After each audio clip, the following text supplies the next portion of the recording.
ብዙ ሰው አውት ኦፍ ኮንቴክስት ወሰደው እና ደስ አላለኝም። ምክንያቱም በዛ መንገድ ስላልሰራሁት እኔ በቃ ጎትተው ወደ ብልግና ምናምን ለማጠጋጋት ሞከሩ። የኔ ኢንቴንሽን እንደዛ አልነበረ። ማንኛውም ሴት በተለይ እናት የሆነች ሴት በተለይ ደግሞ ከአንድ በላይ ልጅ በምጥ የወለደች ሴት ልትሰራው የሚገባት ልታውቀው የሚገባት እና በየቀኑ ልተገብረው የሚገባትን አንድ ነገር ነው የምነግራችሁ ዛሬ። ሃይ እንዴት ናችሁ?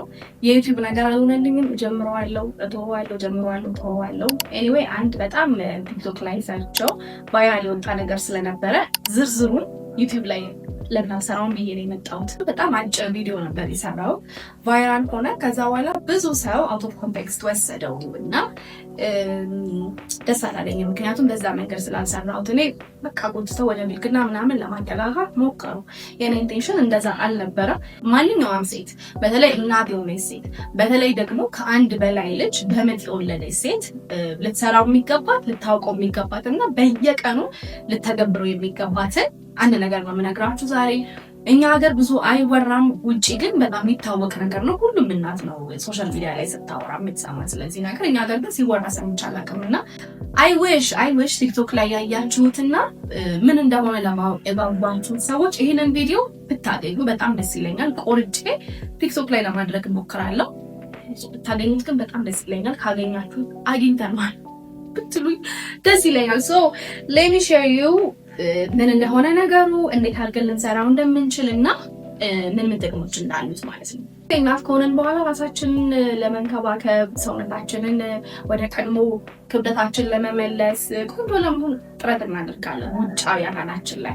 ግን ብዙ ጊዜ ወደ ውስጥ ተመልክተን እንዴት አድርጌ ማደስ እችላለሁ የሚለውን ነገር አንመለከትም ብዙ ጊዜ እና ያው እናትነት ይዞት የሚመጣ ብዙ ነገር አለ። ከፕሌሲንግ ጎን ለጎን ብቻውን አይደለም የሚመጣው፣ ብዙ አለ ከኋላ ተሸክሞት የሚመጣ ነገር። ከእነዚህ መካከል አንዱ በተለይ በተደጋጋሚ ከአንድ በላይ ልጅ እንዳልኳችሁ በምጥ ከተወለደ የማህፀን መላላት ሊያጋጥም ይችላል። የማህፀን መላላት ደግሞ ሽንት ከማምለጥ ጀምሮ ጥንካሬ አለመሰማት፣ ከዛ ደግሞ በበለጠ ትዳር ውስጥ ያለ ግንኙነትን አስደሳች ባለማድረግ ረገድ በጣም የሚታወቅ ነው። የማህፀን መላላት ብዙ ትዳሮችን ሊበትን ሊያቆረፍድ የሚችል ነገር ነው። ስለዚህ መፍትሄ ያስፈልገዋል ማለት ነው። ማህፀን ማጥበብ ሕክምና ምናምን ተጀምሯል፣ ሰርጀሪ ማለት ነው። ይገባኛል ምን አይነት ድራይቪንግ ፋክተር እንደሚኖር ያንን ለማድረግ። ግን ራሳችንን ለስለት ከማጋለጣችን በፊት ራሱ ቤታችን ሆነን በቀላሉ መስራት የምንችላቸው፣ ቤታችንን ብቻ አይደለም ኤቭሪዌር ሆነን በቀላሉ መስራት የምንችለው አንድ ትልቅ ኤክሰርሳይዝ ነው።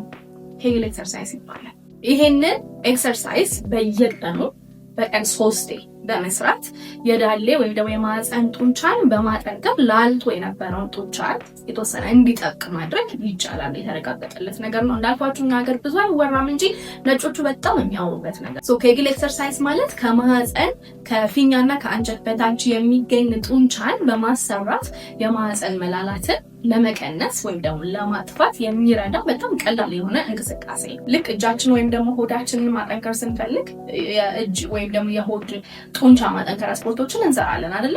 ልክ እንደዛ ሆኖ የማህፀን ጡንቻ ስፖርትን መስራት የሚጠቅም ለዛ ነው ማለት ነው። እዛ አካባቢ ያለው ጡንቻ በደንብ እንዲጠናክርና መላላቱ እንዲቀንስ። ስለዚህ ራሳችንን መንከባከብ ከውጭ ብቻ ሳይሆን ከውስጥ መሆን አለበት ስንል ይሄንንም ይጨምራል ማለት ነው። ብዙ ሰዎች ይሄን የኬግል ስፖርት መስራት ይፈልጋሉ፣ ግን የሚያሰሯትን ጡንቻ እንዴት ማግኘት እንዳለባቸውና አጠቃላይ ከየት እንደሚጀምሩ ግራ ይገባቸዋል። ምላችሁ ኮሚትድ ሆናችሁ ሰርች ብታደርጉ በጣም ቀላል ነገር ነው። ይሄንን ጡንቻ ለመለየት በጣም ቀላል የሆነው መንገድ ነው የምነግራችሁ። ሽንታችሁን እየሸናችሁ ቆም ለማድረግ የምትጠቀሙበት ጡንቻ አለ አይደለ? ሽንቱን ለማቆም ያ የሽንት ፍሰትን ለማቆም የምትጠቀሙት ጡንቻ ነው ኬግል ኤክሰርሳይዝ የምታሰቡት እና የላላውን የማህፀን ጡንቻ ለማጠንከር የሚረዳው ማለት ነው። አሰራሩ በጣም ቀላል ነው። መጀመሪያ ዘና ብላችሁ ትቀመጣላችሁ። የሆዳችሁንም ይሁን የመቀመጫችሁን ጡንቻ አትይዙትም። በቃ ለቀቅ ብላችሁ ትቀመጣላችሁ። ኖርማል አተነፋፈሳችሁ ይቀጥላል። ከዛ በኋላ ቅድም ያወራነውን ጡንቻ የመያዝ ወደ ላይ የመሰብሰብና የመልቀቅ ስፖርት ነው ማለት ነው የምንሰራው። እንይዛለን፣ በደንብ ወደ ላይ እንይዘዋለን፣ እንለቀዋለን፣ እንይዘዋለን፣ በደንብ ወደ ላይ እንጎትተዋለን። ከዛም አለው ፔሲንግ፣ የተለያየ ፔሲንግ አለው። አንዱ መያዝ መልቀቅ ነው። ሌላው ደግሞ ይዘን እስከ 3 ወይም እስከ 5 ሰከንድ እንቆያለን። ከዛ ለቀዋለን። 3 ሰከንድ እናልፋለን። መልሰን እንይዘዋለን። እስከ ቻልነው 10ም ድረስ ይቆጥራሉ። እንለቃለን፣ እንይዛለን፣ እንለቃለን ማለት ነው። ይሄንን 10 ጊዜ እንሰራዋለን በቀን 3። ጥሩነቱ ምንድነው? ይሄ እንቅስቃሴ የትም ቦታ ከማንም ጋር ምንም አይነት ስራ እየሰራችሁ ማድረግ የምትችሉት እንቅስቃሴ መሆኑ ነው። ለውጥ ለማየት ከ4 እስከ 6 ሳምንታት ብቻ በቂ ናቸው ነው የሚባለው። ከዛ በኋላ ግን የሚቆም እንቅስቃሴ አይደለም፣ ሁልጊዜ የምትሰሩት አይነት ነው። ሰብስክራይብ አድርጉ። እንደዚህ አይነት ጠቃሚ ነገሮችን እየመጣሁ አካፍላችኋለሁ። ሰብስክራይብ እያደረጋችሁ ፋሚሊ መሆን እንዳትረሱ። ባይ